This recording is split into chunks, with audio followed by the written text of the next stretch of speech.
ஒரு தலைவர் அப்படி எந்த கெடுக்கும் இறங்க மாட்டார். அது வந்து ஒரு தலைமைக்கான பண்பு. அது வந்து கெடுவு விதித்து அது 10 நாளைக்குள்ளே செஞ்சார். இன்றைக்கி சாயந்தரம் பேட்டி அல்லது நாளை சாயந்தரம் பேட்டி, ஒருங்கிணைந்த அதிமுகவுக்கு நாங்கள் எல்லா முயற்சியும் எடுப்போம் அப்படின்னு சொல்லி சொன்னார்னு வச்சுக்கோங்க, பணிந்தார் இபிஎஸ் தான் எல்லாரும் போடுவாங்க. உங்களுக்கு புரியுங்களா?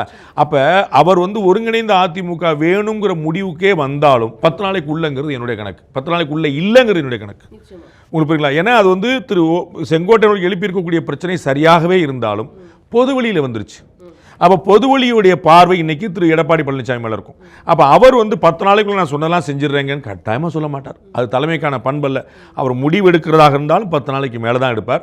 இது வேணுமா வேண்டாமாங்கன்னு ஏன்னா எல்லாருக்குமே திரு அண்ணாமலை அவர்கள் நேற்று பேட்டி கொடுக்கும்போது சொல்கிறார், சார் 7-8 மாதம் இருக்குது சார்.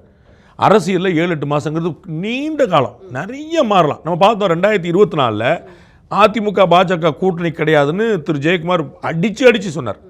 2026 கூட்டணி கிடையாதுன்னு சொன்னார். இனி எப்போதும் கூட்டணி கிடையாதுன்னார். சொன்னாரா? இப்போ வந்து சேர்ந்து வந்துட்டாங்களா?